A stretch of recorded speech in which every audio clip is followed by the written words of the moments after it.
Internet peut booster le contenu de la presse comme il peut le trahir. Quand, là, ici, au forum d'Avignon à Bordeaux, on fait venir un dessinateur danois qui s'appelle Lars Raffen. Qu'est-ce qu'il a fait il y a 10 ans? Il a fait un dessin sur Mahomet dans le journal Jyllands-Posten à Copenhague. Le cauchemar a commencé. Pourquoi? Parce que son dessin a été pris, compris, mal compris, interprété, mal interprété, même carrément manipulé à Beyrouth ou au Caire.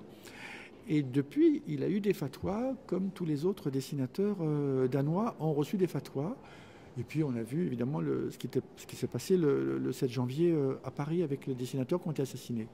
Donc Internet bouillonne et multiplie les attaques. Et là, je me rends compte qu'on est à la veille de bouleversements qui vont faire que la liberté de penser librement va être de plus en plus dure. Et ça, si on n'y prend pas garde. Or, là en ce moment, je vois bien que des dessinateurs qui sont dans le milieu du web ou de la presse sont menacés, là je ne parle pas de menacés de mort, hein, mais menacés tout le temps dans leur création, parce qu'il y a des pressions telles qui font que, ah oui, ça je ne peux pas le dire parce que c'est politiquement incorrect. Donc c'est pour ça qu'on a créé Cartooning for Peace. On a réuni des dessinateurs, des chrétiens, des juifs, des musulmans, des agnostiques, des athées, pour qu'on essaye de continuer à faire des dessins qui dérangent, mais susceptibles de créer un débat. Par exemple, là, vous avez des projecteurs, un projecteur, deux projecteurs. Si je regarde le projecteur comme ça, je vais être ébloui. Le rôle du dessinateur de presse, de plus en plus, ça va être de faire des dessins qui continuent à éclairer le lecteur, parce que si on aime un dessin, on dit « Ah ouais, je vais lire je vais regarder, et puis après, je vais regarder ce qu'il y a dans le... » Je vais lire l'essentiel, et l'essentiel, c'est l'écrit des journalistes. Et nous, on a besoin d'être les passeurs entre le public et les lecteurs et puis les journalistes. Mais à la fois, faut aussi savoir qu'il y a des fois des utilisations sur Internet qui font que ça se retourne contre celui qui a fait le dessin et qui fait peur.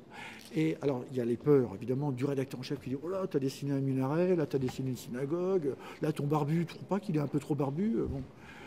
Et je ne dis pas ça parce que vous êtes barbu. Hein. Mais du coup, on voit bien qu'il y a une réflexion à réinventer pour qu'on puisse ne rien lâcher sur l'essentiel. C'est-à-dire que quand Malala, la petite pakistanaise, est interdite d'aller dans une école au Pakistan, eh bien, il ne faut rien lâcher. Et je me fous de savoir quelle est la religion de la tribu qui lui interdit d'aller dans une école. On défend. Et on ne doit rien lâcher, on doit s'accrocher à son stylo, à son feutre. Il ne faut rien lâcher sur ça. C'est-à-dire qu'il faut se battre pour qu'on puisse défendre les droits humains, le droit des femmes, le droit des petites filles à aller à l'école. Et s'il y a une histoire de religion, je n'ai rien à battre moi là-dedans. C'est des fondamentalistes minoritaires. Quand il y a des bombes qui tombent sur Gaza et que je me fais traiter d'antisémite, je dis, c'est pas, non, ça n'a rien à voir. Je défends les Palestiniens qui sont sous les bombes. Bon, quand on me dit, ah oui, mais vous êtes moqué de l'Église catholique parce que vous avez dessiné un prêtre qui dit les voies du Seigneur sont impénétrables, et le petit gamin, il dit, bah, il y a bien qu'elle. Bon, je défends les petits catholiques qui ont été violés dans les sacristies. Voilà.